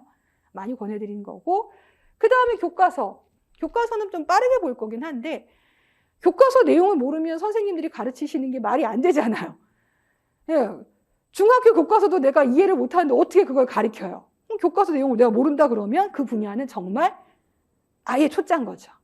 그런 것들로 한 2가지 방법을 확인하실 수 있으니까 꼭 확인하시고 거기에 맞는 그 공부 방법과 스터디 멤버를 구성하시는 게 좋아요. 그 다음에 이제 다 아는 것 같은데 라고 했는데 설명해봐 라고 했을 때 설명을 못하면 아는 게 아니죠. 저희는 쓰고 나중에 2차는 몸으로 표현을 해야 되는데 뭐 말조차도 안 나오는 걸 어떻게 하겠어요. 그러면 모르시는 게 맞아요. 그래서 이런 것들로 해서 여기서 시작할지 여기서 시작할지 모르겠지만 어쨌든 어디서 시작을 하는지는 확인을 해주셔야만 이제 거기서 앞으로 갈 양이 결정이 나요. 자, 그 다음에 이제 합격하신 분들이 많이 말하는 기출 정리. 기출은 반드시 하셔야 돼요. 안 하고 오신 분들 꽤 돼요. 저 진짜 모의고사 때 왜 안 했어? 그러면 이론을 하느냐고 기출을 못 했어요. 그리고 말도 안 된다고. 이론할 때 기출 다 하는데 왜 안 했냐고 막 해도 아니 그냥 보기만 하고 이미 출제된 문제니까 이게 나오겠어 싶어서 안 봤다는 거예요. 그래서 제가 그 경향표 맨날 보여주면 이거 나왔고 이거 나오고 이거 나왔는데 왜 안 봐? 그러면은 뒤늦게 그러게요 이렇게 말씀들을 하세요. 속 터지는 일이에요. 네. 그냥 주는 문제예요. 그러니까 기출은 정말 보셔야 돼요. 필수 중에 필수예요. 다만 충분하지는 않아요. 더 하셔야 돼요. 더 하셔서 일단 기출을 보면은 최근에 뭐가 많이 나오고 뭐가 덜 나오고 어떤 방식으로 묻는 이런 경향 파악도 하실 수 있고 그 다음에 아까 말씀 객관식 문제 같은 거 보면은 본인이 출발점도 확인하실 수가 있고 기출 문제 다 해마다 나오죠. 근데 저희는 기출구조와 전공서 같은 경우에는 이걸 다 쪼갰어요. 영역별로 쪼갰어요. 그래서 영역별로 일단 정리를 해서 경향을 파악해야 되니까요. 그래서 영역별로 정리를 해주시고, 제가 대개만성형입니다 라고 적어드린 이유는 기출을 분석했던 걸로 필수인데 완벽은 안 돼요. 그러니까 더 하셔야 돼요. 제가 23년도 문제에 그 게버딘이 나왔어요. 게버딘이 이제 버버리 코트의 재료긴 한데 이걸 보면서 그 전전에 진이 나왔어요. 능직 중에. 능직이 뭔지 모르겠어요. 하시더라도 대님, 진은 아시잖아요. 대님이 나온 거예요. 그래서 직문의 명칭이 나오기 시작하는구나 해서 학원 교재에도 이미 게버딘이 들어가 있어요. 근데 표에는 들어가 있지만 게버딘을 갖고 능직 내용들을 다루지는 않았었거든요. 거기 게버딘이 있음에도 불구하고. 그래서 너무 아쉬웠어요. 능직 자체가 어렵지는 않거든요. 그냥 능직에 게버딘이 있는 것만 알았으면 되는 문제인데 그렇게 제가 할 때도 그 내용들을 심도 있게 다루지 않으면은, 심도 있게 보지 않으면 바로 그 눈앞에 있던 건데 그 이제 등잔 밑이 어두운 거 마냥 놓치는 거예요. 그래서 능직은 맞추셨는데 게버딘 그 명칭, 옷가미 명칭을 못 맞추신 경우가 있어서 되게 아쉬웠거든요. 많이 틀리시긴 했지만 어쨌든. 그래서 완벽하지 않아요. 그래서 그 기출문제 주변을 싹 훑어야 돼요. 전체 그 관련 내용을 싹 훑어야만 그때 가서야 기출문제를 완벽하게 봤다라고 얘기할 수가 있어요. 요게 객관식 문제거든요. 여기다가 키들 다 뽑아가지고 막 쓰고 분석하고 뭐 연결하고 이 문제가 또 어디서 나왔고 이런 식으로 본인이 할 수 있는 한 최대한 다 하시는 거예요. 이렇게. 이게 정답이라는 건 아니에요. 근데 이렇게 함으로써 기출문제 관련된 주변 부분은 완벽하게 나오면 절대 안 틀림. 그러니까 알고 보는 문제가 되는 거죠. 그래서 저는 꼭 하시길 권해드리기는 해요. 이게 정말 좋은 원천이긴 하거든요. 그 다음에 이제 합격 수기 같은 경우에는 제가 이제 노하우라서 이제 알려드리는 건 해요. 그러니까 이게 여러 가지 합격 방법이 있는데 나는 이렇게 해서 합격을 했어. 난 이렇게 해서 돈을 벌고, 난 이렇게 해서 살을 뺐고, 뭐 난 이렇게 해서 뭐 해도 그 노하우들이잖아요. 그래서 보통 이 노하우는 안 가르쳐 주거든요. 근데 합격 수기 쓰신 분들은 공개를 해줬고 굉장히 다양한 방법들이 있어요. 다만 뭐 이래서 합격 수기가 한 10개면은 그 안에 한 몇 가지 방법만 있다라고 하더라도 한 40개 이상의 방법들이 나와버려요. 그러면 그 말은 한 가지 방법만 합격에 가는 길은 아니란 얘기예요. 그리고 이 사람은 A란 방법이 아니라 B란 방법을 썼다는 얘기는 A란 방법이 이 사람한테는 안 맞았기 때문인 거죠. 그래서 나한테는 뭐 MBTI처럼 할 수 있는 방법이 있으면 좋을 텐데 최적의 방법이 뭔지를 빨리 찾으셔야 돼요. 이거는 문제풀이가 한 7, 8월 가서 할 수 있는 건 아니고 한 1월부터 한 4월 정도? 그때는 시행착오를 겪으셔도 괜찮아요. 예, 이거를 수정할 수 있는 시간이 있으니까 여러 가지 시행착오들을 해보고 뭐 난 이런 스터디 해봤는데 뭐 안 맞고 이런 방식으로 정리했는데 나 서브노트 안 맞고 이런 것들을 빨리 발견하셔야 돼요. 요즘에는 또 실수론도 있는데 실수는 끝까지 해보고 제대로 하는 게 맞다. 그러면 이거는 안 한다라는 게 확실하게 보이거든요. 근데 그거를 확인하지 않으시면 이걸 했었나 안 했었나 이걸 끝까지 했을 때 무슨 문제가 생기는지 모르기 때문에 똑같은 걸 반복을 하세요. 그러니까 시행착오가 해결이 안 되는 거죠. 그거는 그렇게 시행착오 해결 안 되면은 올해 할 걸 내년에 또 하고 계시는 거예요. 그걸 막기 위해선 초반에 여러 가지 방법을 시도해보고 본인한테 제일 좋은 방법을 찾으세요. 제발 부탁드려요. 네. 저한테 맞는 방법이 뭔가요? 라고 상담해봤자 선생님이 시도를 안 해보시면 저도 알 수가 없어요. 꼭 해보시길 바라고 합격 수기에는 특히 이제 장수생이신 분들, 초수 말고 장수생이신 분들이 쓰는 합격 수기가 있어요. 그러면 그것도 굉장히 도움이 돼요. 아, 뭐야. 처음에 못 붙고 여러 번 한 사람인데 내가 도움이 되겠어라고 하지만 이분은 결국에는 실수를 성공으로 이제 도달하신 분이거든요. 그러니까 계속 실수가 반복되지만 어떻게 수정을 하면은 성공으로 갈 수 있는지를 알려주시는 분들이기 때문에 굉장히 필요한 그런 내용들이에요. 그래서 이런 것들도 같이 보시고, 그래서 그러니까 1월에서 한 4월까지는 실수의 계절이라고 생각을 하세요. 실수하고 어색하고 뭐 미숙하고 이런. 그래서 그동안 그 안에서 내가 끝까지 갈 스터디 멤버를 구성해 좋고, 나한테 최적의 학습 방법을 찾아도 좋고, 아니면 내가 뭐 일주일 동안 시간을 스케줄링 하거나 스트레스 받거나 이랬을 때 나를 관리하는 방법을 찾아도 좋고, 그러니까 성과물들이 생기실 거예요. 그래서 꼭 이것들을 확인해 주시길 바래요. 근데 이렇게 해보고도 안 되면 상담 받으시긴 해야 되죠. 네, 선생님들 기다리고 있을 테니까 상담 필요하시면 꼭 신청을 해주세요. 자, 이렇게 해서 저희가 이제 필독서, 출발점을 알아야 되고, 기출 꼭 봐라. 합격 수기 참고해서 이제 어떻게 공부하는지 부분 보고, 이게 이렇게 다 하시면 선생님의 성향이 나와요. 책을 볼지 덜 볼지, 스터디를 할지 안 할지, 하루 중에 계속 앉아 있을지 잘라서 할지, 하루 중에 하나만 볼지 여러 개 볼지가 결정이 나요. 이거를 이제 스케줄링을 잘 하시는 것들이 좀 필요하실 수 있죠.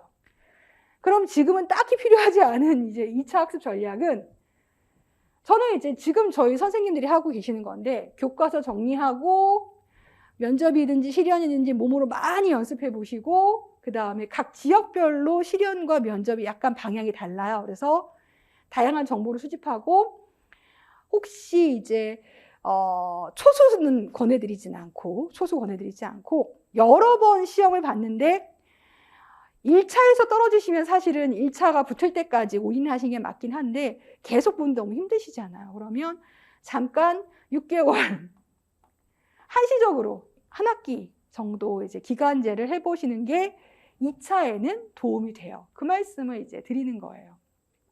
그래서 2차 관련해서는 교과서를 꼭 보셔야 돼요. 근데 이 교과서를 11월 달 1차 시험 보고 나서 정리를 하려면 너무 촉박해요. 저희 보통 12종 어떤 건 13종이거든요. 중학교 기가 1, 2 있고, 고등학교 기술적 가정 있고, 뭐 가정과학도 있긴 한데 가정과학은 출판사가 많지는 않아요. 근데 기본적으로 기술적 가정이 3개의 교과서를 하려면 12종이니까 내가 혼자서 하는 건 물리적으로 힘들어요. 쓸데없는 짓이죠. 그래서 이거는 저는 교과서가 보통 나오게 되면은 이제 신학기 때 아이들이 이제 얻어가야 하기 때문에 빨리 구하기 힘들고, 어떤 분들은 PDF 파일을 이미 이제 구해 놓으신 분들도 있거든요. 그래서 일찍 하실 수 있으면 1월에서 2월에 빨리 하시는 게 제일 좋고요. 그때부터 방학 기간이기도 하고. 근데 교과서를 늦게 구하시게 되면 3월에서 6월 사이에는 하시는 게 좋아요. 교과서 정리하는 방법은 또 이제 이론 강의할 때도 말씀을 드릴게요. 그래서 12종의 교과서를 12종 다 하려면 한 6명 정도 이제 모집을 해가지고 자료만 정리해서 취합을 하는 방법으로 보통 진행을 하죠. 그 다음에 이제 교과서 갖다가 수업 시연을 하든지 면접을 하려면은 몸에 익숙해야 돼요. 그래서 지금 선생님들 막 앞에 나와서 시연도 해보고, 친구들 스터디 멤버 데려다 놓고 면접도 해보고 해서 실제처럼 연습들을 엄청 많이 하셔야 돼요. 그래서 이거는 내가 시연하는 모습을 보는 스터디 멤버가 필요해요. 그래서 꼭 이제 스터디를 빨리 구성하셔서 가능하면 실물로 보세요. 요즘에는 지역별로 많이 떨어져 있으니까 줌으로 하시고 막 그러시는데, 저도 코로나 때문에 한 3년 정도를 이제 선생님들 직관을 못하고 이제 영상으로만 한번 피드백을 드렸거든요. 올해 이제 오랜만에 직관을 했는데 느낌이 너무 달라요. 현장감이 굉장히 많이 다르거든요. 그래서 가능하면 얼굴 보고 면대면으로 하실 권해드려요. 그 다음에 아까 말씀드린 것처럼 지역별로 뭐 이제 다소곳하거나 이제 진중한 면을 중요시하는지, 뭐 아니면 좀 개방적이고 좀 창의적인 면을 요구하는지가 약간 달라요. 시연하고 면접이. 그래서 각 지역별로 필요한 정보들을 꼭 수집을 많이 해주세요. 이거는 뭐 면접 같은 경우에는 지역별로 이제 면접 준비들을 많이 하시고, 실연은 이제 다른 지역 분들하고 많이 준비를 하시거든요. 그래서 이제 면접 준비를 하시면서 그 지역에서 필요로 하는 것들을 조금 정보를 얻으시면 훨씬 좋으세요. 그리고 기간제는 아까 말씀드렸죠? 네. 초수이신 분들, 그 다음에 1차 점수 안 나오신 분들 하시면 안 돼요. 이거는 이제 많이 이제 시험에 좀 떨어지셔서 분위기 환기 혹은 이제 난 아무래도 2차 점수가 매번 부족한 것 같아 라고 좀 걱정이 되시는 분들이 활용하시면 제일 좋으세요.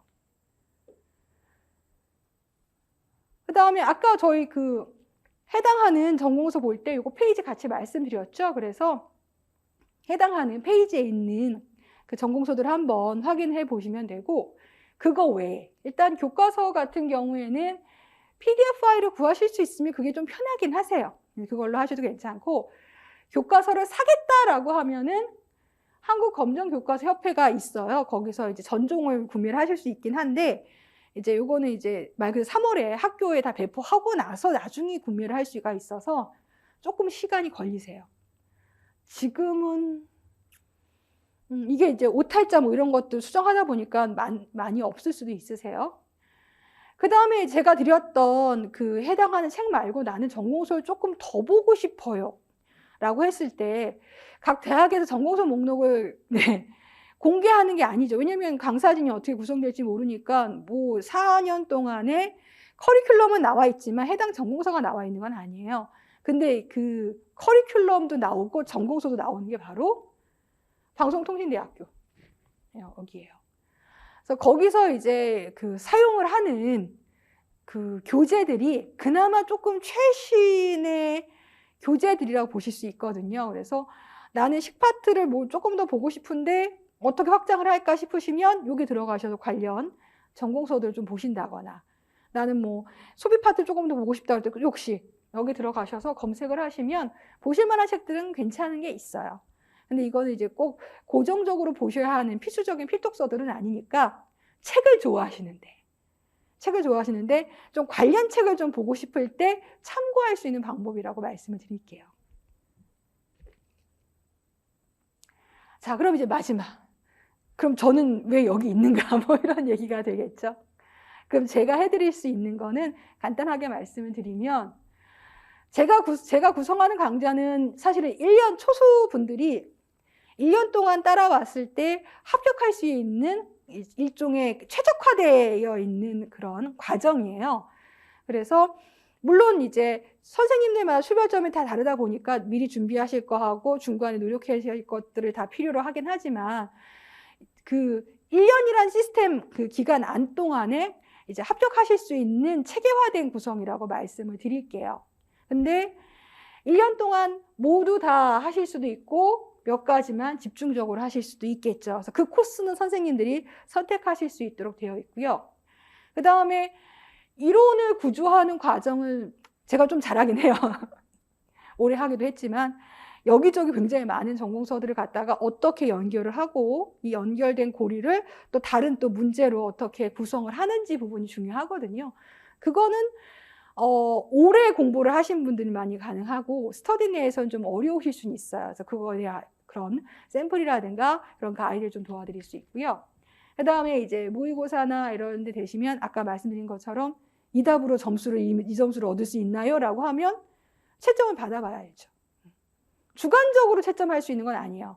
네. 이 문제를 출제한 가이드가 있고 거기에 맞춰서 기준에 맞춰 채점을 하기 때문에 거기에 대한 정확한 피드백을 드릴 수 있으니까 그게 필요하시면 또 이제 그 단계들을 이용을 하실 수가 있겠죠. 그래서 정말 초수이시면은 입문과정부터 들어가시는 게 맞아요. 입문과정하고 교과서 정리하시고, 교과서 정리 과정이 따로 수업 과정이 있나요? 그걸 뭘 수업 과정을 해요. 스터디 하시면 되죠. 여기 있는 분들하고 같이 스터디 하시고, 이론하시고, 또 기출도 구조화하고, 문제 풀고, 모의고사 하는 1년의 과정을 다 하셔야 돼요. 그래서 전일제로 공부하실 수 있는 분들이 선택할 수 있는 코스긴 해요. 나 기간제 해, 아까 뭐 직장 다녀? 그러면 저거 못해요. 제가 그럴 거면 왜 들어? 뭐 이렇게 가끔 말씀드리는 경우가 있는데 밀리세요. 저희 이론 과정만으로 그 평일에 이틀 수업하고 문제풀이를 하게 되면 문제풀이와 관련돼서 이제 그 모의고사만 보는 게 아니라 제가 말씀드렸죠. 작년도 문제를 다시 정리하고 또 드린다 그랬죠. 연습 문제 있어, 모의고사 문제 있어, 앞에 이론한 거 정리해야 돼. 그러면 1월 달은 별거 아닌 것 같은데 7월 달 와보면 이만큼 쌓여 있어요. 쌓여 있어요. 뭐가? 강의가 쌓여 있어요. 근데 그 강의를 들으려면 물리적인 시간이 필요해요. 네. 이게 처음 하나 강의 있으면 5시간인 것 같지만 2개 있으면 10시간인데 하루 동안 못 듣잖아요. 계속 쌓여요. 자료도 쌓여요. 문제도 쌓여요. 이러시면은 시간이 없기 때문에 이걸 못 따라가시는 경우가 굉장히 많아요. 그래서 여기에 있는 진짜 이거 다 그리고 반복하는 그거는 전 시간을 다 시험에 올인해서 쓰실 수 있는 분들만 가능해요. 진짜 그냥 1년 올인한다 생각하시면 되겠죠. 그렇지 않을 경우에 저는 사실 이걸 모두 다 할 수 있는 물리적인 시간이 정말 없거든요. 그래서 초수이신데 이론과 모의고사 과정은 필수로 하시긴 해야 돼요. 왜냐하면 학부에서 하는 공부하고 시험용 공부 간의 차이가 있어요. 그래서 그 차이를 줄이셔야 되거든요. 그래서 그걸 위해서 필수가 되고 나머지 인문이나 교과서 같은 것들은 선생님들이 이미 하셨거나 필요가 없는 경우들이 있죠. 그런 것들은 선별해서 하실 수 있으면 돼요. 그 다음에 이제 시험을 한번 보고 뭐 1차 성적도 어느 정도 나왔지만 다시 이제 시험 준비를 하셔야 하는 경우는 사실 앞에 있는 파트 같은 경우에는 본인이 걸러낼 수 있는 것들이죠. 그거 걸러내세요. 네. 그 과정 걸러내고 이제 어떤 분은 바로 모의고사만 보신 경우도 있어요. 필요하시면 그렇게 하시고 나머지들은 또 내가 필요한 것들을 선택해서 넣으실 수가 있는 거죠.